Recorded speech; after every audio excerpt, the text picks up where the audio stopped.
Have you ever walked away from a conversation feeling confused, guilty, or like you somehow agreed to something you didn't want to do? Maybe you found yourself questioning your own memory, or feeling like you're constantly walking on eggshells around someone. If this sounds familiar, you might be experiencing manipulation. Here's the thing about manipulation. It's often so subtle that we don't even realize it's happening. The most skilled manipulators don't use obvious tactics. Instead, they use psychological tricks that fly under our radar, making us think we're making our own choices when we're actually being steered in their direction. We're going to explore 10 key signs that someone might be manipulating you without you even knowing it. I want to be clear from the start. Recognizing these patterns isn't about becoming paranoid or suspicious of everyone around you.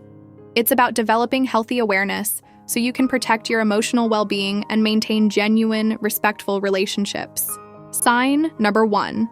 They make you question your own reality.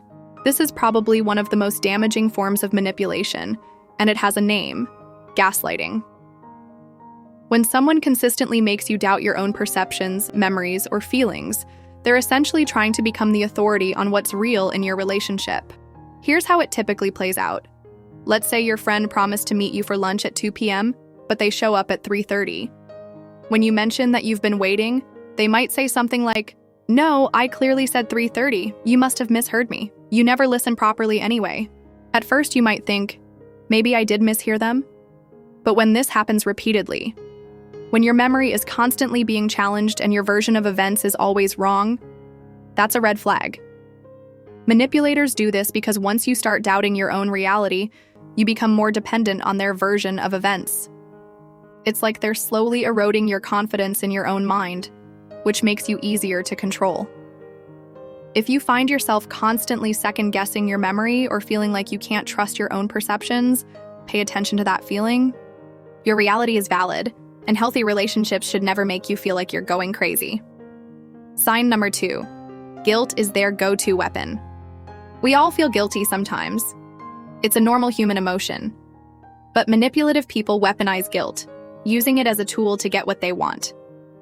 They've mastered the art of making you feel responsible for their emotions, their problems, or their happiness. Think about it this way.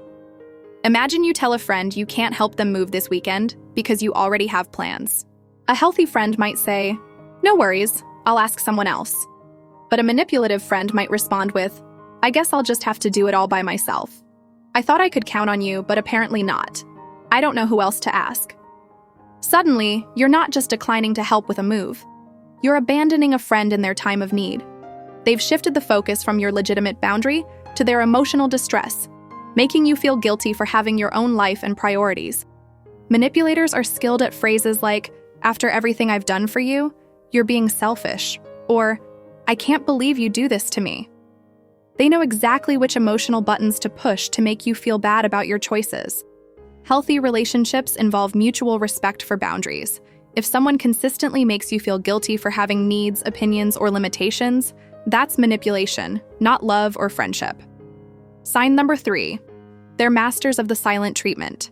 Communication is the backbone of any healthy relationship, but manipulators often use silence as a weapon. They'll withdraw, become distant, or completely shut down communication when they don't get their way or when you've somehow disappointed them. This isn't the same as someone needing space to cool down after an argument. That's actually healthy. I'm talking about the cold, calculated silence designed to punish you and make you desperate to fix things. Here's what makes the silent treatment so effective as a manipulation tactic. It creates anxiety and uncertainty. You're left wondering what you did wrong, how long this will last, and what you need to do to make things normal again. Often, you'll find yourself apologizing for things you're not even sure you did, just to break the uncomfortable silence. The manipulator doesn't have to say a word, but they've managed to put you in a position where you're chasing after their approval and attention. They've made their emotional withdrawal feel like a punishment that you need to earn your way out of. In healthy relationships, people talk through their issues. They might need time to process their feelings, but they communicate that need clearly. They don't use silence as a tool to control or punish. Sign number 4. Every conversation becomes about them. Have you ever noticed that no matter what you're going through, certain people always manage to make it about themselves? This is a classic manipulation tactic called conversation hijacking, and it serves a specific purpose. Let's say you're telling someone about a promotion you just got at work. Instead of celebrating with you, they might respond with, "That reminds me of when I got promoted 5 years ago. Of course, my situation was much more challenging because..." And suddenly, your good news has become a launching pad for their story. Or maybe you're sharing something you're struggling with, looking for support. But instead of offering comfort or advice, they one-up your problem. You think that's bad? Let me tell you what happened to me last week. This pattern serves two purposes for the manipulator. First, it ensures they remain the center of attention. Second, it minimizes your experiences and feelings, making you feel like your problems aren't valid or important enough to deserve focus. Over time, this teaches you to stop sharing good news, because it gets overshadowed, and to stop seeking support, because you won't get it. You learn that the relationship is really all about them, and your role is to be an audience for their life, not a participant in a mutual exchange. Sign number 5, they use your secrets against you. Trust is sacred in relationships. When you share something personal, vulnerable, or private with someone, you're giving them a piece of yourself. Manipulative people understand this, and they'll sometimes use that trust as ammunition later on. This might happen during an argument when they throw your insecurities back in your face, or it might be more subtle. Maybe you told them you're sensitive about your weight, and later they make jokes about your eating habits in front of others. Or perhaps you confided about a family issue, and they bring it up to make you feel small when you disagree with them about something completely unrelated. Sometimes they don't even use your secrets maliciously. They just share them with others without your permission, violating your trust and making you feel exposed and vulnerable. This behavior serves multiple purposes for the manipulator.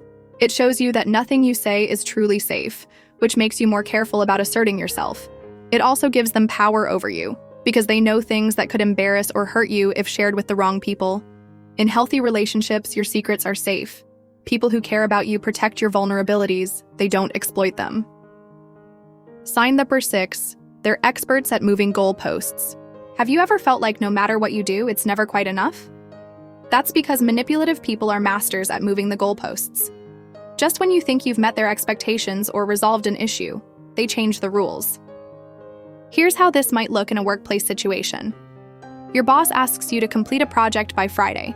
You work hard, meet the deadline, and feel proud of your work.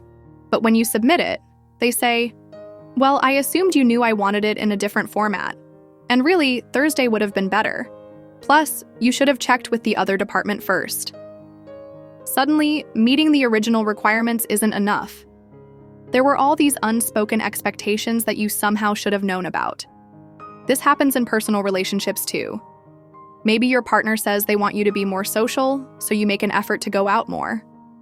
But then they complain that you're never home. When you try to balance both, they find something else to criticize. The goal isn't actually for you to succeed, it's to keep you in a constant state of trying to please them.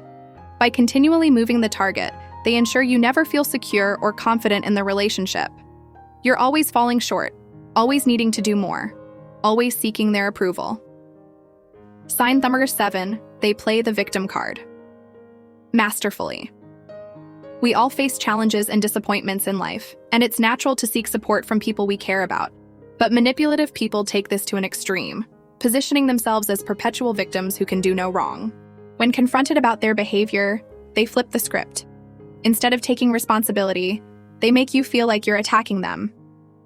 "I can't believe you're being so mean to me," they might say.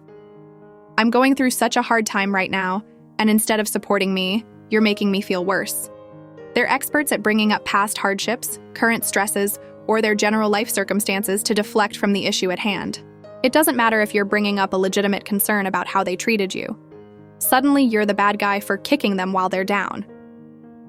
This tactic is particularly effective because most caring people don't want to hurt someone who's already struggling. Your natural empathy gets turned against you. Instead of addressing the original problem, you find yourself comforting them and maybe even apologizing for bringing up your concerns in the first place. Real victims don't use their pain as a shield against accountability. People who genuinely care about you can acknowledge their mistakes, even when they're going through difficult times. Sign number 8, they use intermittent reinforcement. This one is particularly insidious because it's based on basic psychology. Intermittent reinforcement is when someone gives you attention, affection, or validation unpredictably. Sometimes you get it, sometimes you don't, and you never know which it will be. Think about slot machines. They're addictive precisely because you don't win every time. If you won every single time, it would be boring. If you never won, you'd stop playing. But that unpredictable reward keeps you pulling the lever, hoping this time will be the time. Manipulative people apply this same principle to relationships. They might be cold and distant for days, then suddenly shower you with attention and affection. They criticize you harshly, then occasionally give you a compliment that makes your heart sing. They're unpredictable with their kindness, their availability, and their approval. This creates an addiction-like dynamic where you're constantly seeking those moments of warmth and connection. You start to believe that if you just try harder, act better, or say the right thing, you can consistently earn their positive attention. The unpredictability keeps you hooked because those good moments feel so rewarding after periods of coldness. But in healthy relationships, kindness and respect should be consistent, not something you have to earn through good behavior. Sign number 9. They isolate you from your support system. Manipulative people understand that your friends and family are your reality check. These are the people who know you well, care about your well-being, and might notice when something isn't right in your life. So, slowly and subtly, manipulators work to distance you from these important relationships. This doesn't usually happen overnight. They don't say, "I forbid you to see your friends." Instead, they might make subtle comments like, "Your sister always seems so negative. Does she ever have anything positive to say?" Or, "I don't know why you hang out with Sarah. She doesn't seem like a very good friend." They might create conflicts that make it difficult for you to maintain other relationships. They get upset when you make plans with friends, or they schedule things that compete with your other commitments. They might even be charming to your loved ones while privately criticizing them to you. Over time, you might find yourself seeing friends less often, not because you don't want to, but because it's become complicated or stressful. Maybe you've started to see your loved ones through the manipulator's critical lens, or you've grown tired of having to defend your relationships. Isolation serves a clear purpose. It makes you more dependent on the manipulator for emotional support, social interaction, and validation. Without other perspectives, it becomes harder to recognize unhealthy patterns or seek help when you need it. Sign number 10. You feel like you're walking on eggshells. This last sign ties many of the others together. When you're being manipulated, you often develop a constant sense of anxiety around that person. You find yourself carefully monitoring your words, your tone, your actions, trying to avoid triggering their anger, disappointment, or withdrawal. You might catch yourself thinking, "I better not mention this," or "I need to be careful how I phrase that," or "I wonder what kind of mood they're in today." You start to feel responsible for managing their emotions and reactions, as if your behavior determines their happiness or stability. This hypervigilance is exhausting. It means you can't relax and be yourself in the relationship. Instead, you're constantly performing, trying to be the version of yourself that will keep things peaceful and pleasant. Walking on eggshells is not normal in healthy relationships. Yes, we all try to be considerate of people we care about, and sometimes we might avoid certain topics when someone is having a rough day. But feeling like you constantly have to manage someone else's emotional reactions is a sign that something is seriously wrong. You should be able to have opinions, make mistakes, have bad days, and express your needs without fearing an explosive or punitive response. If you can't, you're not in a relationship. You're being controlled. If you recognize several of these signs in your relationships, first know that you're not alone, and this isn't your fault. Manipulation works precisely because it's subtle and gradual. The most skilled manipulators are often charming, intelligent people who make us genuinely care about them, which makes their behavior all the more confusing. Recognizing these patterns is the first step toward protecting yourself. Trust your instincts. If a relationship consistently leaves you feeling drained, confused, or like you're losing yourself, pay attention to that feeling. Your emotional responses are valid data. Remember that healthy relationships should add to your life, not subtract from it. They should make you feel more like yourself, not less.